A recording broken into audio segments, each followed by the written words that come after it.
আমি দেখলাম বনলতা সেন, শারীরিক অসুস্থতা নিয়ে এসেছি, প্রচণ্ড ভালো লেগেছে। এত পোয়েটিক বাংলা ছবি আমি আমার জীবনে দেখিনি। আপনার কাছে একটু কয়েকটা জায়গা শুনতে চাই যেগুলো প্লিজ। নতুন লেগেছে একদম, যেটা আগে কখনো দেখেন নাই বা যেমন সিজি এর ব্যবহার, বা এই কলকাতাকে যেভাবে আমাদের সীমিত রিসোর্স দিয়ে ফুটিয়ে তোলা হয়েছে, and very very specially art direction, it's awesome. And ছবিটা দেখে বোঝা যায় যে স্ক্রিন প্লেটা অনেক সময় নিয়ে, অনেক যত্ন নিয়ে, মানে জীবনানন্দকে ছিঁড়ে কুটে একদম বাইসেক্ট করে লেখা হয়েছে। খুবই ভালো লিখেছে, নাবিলার অভিনয় কেমন? অসাধারণ। নাবিলা, সোহেল মণ্ডল, খায়রুল বাশার, মাইমুনা, মমো, সবাই খুব ভালো অভিনয় করেছে। ইট ওয়াজ নাইস, অনেক ভালো ছিল। নায়িকার অভিনয় সবচেয়ে বেশি ভালো লেগেছে। 5। জীবনানন্দের যে বনলতা সেন, তার যে বিভিন্ন ধরনের পার্সপেক্টিভ, সেটা পরিচালক খুব ভালোভাবে ফুটিয়ে তুলেছেন। এবং সিনেমার যে মিউজিক, তারপরে সেট, এগুলো ভালো লেগেছে। প্রথম দিকে একটু বুঝতে সমস্যা লাগছিল, কিন্তু পরের দিকে খুবই ভালো লেগেছে। অভিনয় অনেক ভালো হয়েছে, সেটিং অনেক ভালো হয়েছিল। হ্যাঁ, গল্পটাও ভালো লেগেছে। তাত্ত্বিক হাই থটের সিনেমা, সাধারণ মানুষের বোধগম্য নয়। কিছু বুঝি নাই।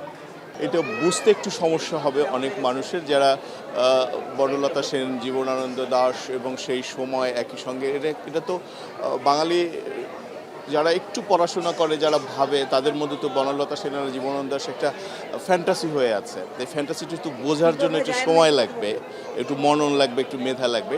আমি আসলে এক কথায় মুগ্ধ, কিন্তু যেটা সমস্যা আমার মনে হয় যে নর্মাল অডিয়েন্সের জন্য যেটা হবে, নর্মাল ঠিক বলবো না, যারা জীবনবাবুর কবিতার সাথে পরিচিত না বা জীবনবাবুর জীবনের সাথে পরিচিত না, তাদের কাছে একটু খাপছাড়া মনে হবে। কিন্তু উজ্জ্বল ভাই অ্যামেজিং কাজ করেছেন, এবং যারা অভিনেতা ছিলেন, যারা অভিনেত্রী ছিলেন, সোহেল মণ্ডল থেকে শুরু করে বাসার, অদ্ভুত। আমি মুগ্ধ।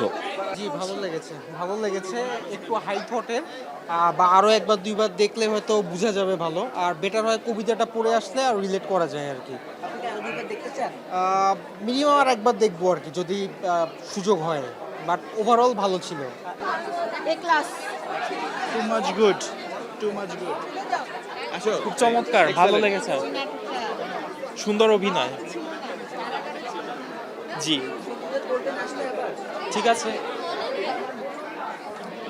অভিনয় ভালো ছিল, কিন্তু গল্প নিয়ে কোশ্চেন আছে। ভালো লেগেছে। আমি দেখলাম হচ্ছে বনলতা সেন, আউটস্ট্যান্ডিং, খুবই ভালো লাগছে। And everyone has perform very well. Sohel Mondal, Khairul Bashar, Nabila, Maimuna, Momo, so everyone done very good and inspiring. It's আর হোয়াট, আমি মুগ্ধ আসলে বনলতা সেন দেখে, প্রত্যেকটা ফ্রেম থেকে, গল্প দেখে আমি মুগ্ধ and really appreciatable. Thank you. অনেকে বলছে যে গল্প নাকি বুঝছে না, আপনার কি মনে হচ্ছে?